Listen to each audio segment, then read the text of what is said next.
ለመጪው ዓመት በልዩ አዳሪ ትምህርት ቤት ተማሪዎችን አወዳድሮ ለመቀበል ተዘጋጅቷል። ለመወዳደር የምትፈልጉ ተማሪዎች በየቤታችሁ ሆናችሁ የምትመዘገቡበትን ሲስተም ያዘጋጀ ሲሆን እንዴት አፕላይ እንደምታደርጉ አንድ በአንድ የምንመለከት ይሆናል።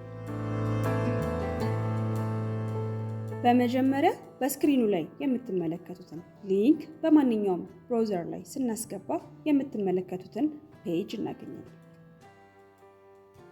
እዚህ ፔጅ ላይ አፕላይ ናው የሚለውን ክሊክ ስናደርግ ወደምትመለከቱት ፔጅ ይወስደናል። እዚህ ፔጅ ላይ ሁለት የአፕሊኬሽን አማራጮች ይታያሉ። እኛ መመዝገብ የምንፈልገው ግሬድ 9 አፕሊኬሽን የሚለውን ስለሆነ አፕላይ ፎር ግሬድ 9 የሚለውን ክሊክ እናደርጋለን። ይህ የምትመለከቱት የማመልከቻ ገጽ እናገኛለን። በገጹ ላይ የተቀመጠውን ማሳሰቢያ በጥንቃቄ በማንበብ የማመልከቻ ገጹን መሙላት እንጀምራለን። የሚሞላው ተማሪ ወይም ወላጅ ከዚህ በታች የሚሞላው መረጃ ትክክል ስለመሆኑ ለማረጋገጥ በስክሪኑ ላይ እንደምታዩት የስ የሚለውን ቲክ እናደርጋለን።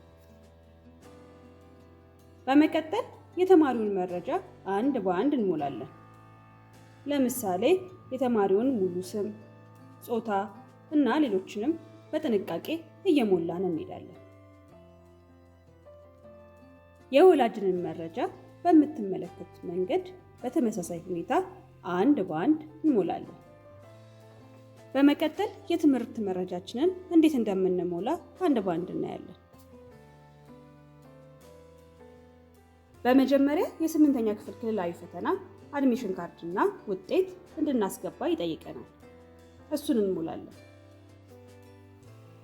በመቀጠል እዚህ ጋር እንደምትመለከቱት የ6ኛ ክፍል ክልላዊ ፈተናን በምትመለከቱት መንገድ እያንዳንዱን የትምህርት አይነት አንድ በአንድ እየሞላን እንሄዳለን። ከተጠቀሱት የትምህርት አይነቶች ውስጥ በክልሉ ያልተሰጡ ካሉ 0 ብለን በማስገባት ማለፍ እንችላለን። የማመልከቻ ቀን ከተጠናቀቀ በኋላ በማዕከሉ ደረጃ በማረጋገጥ ታሳቢ የሚደረግ ይሆናል።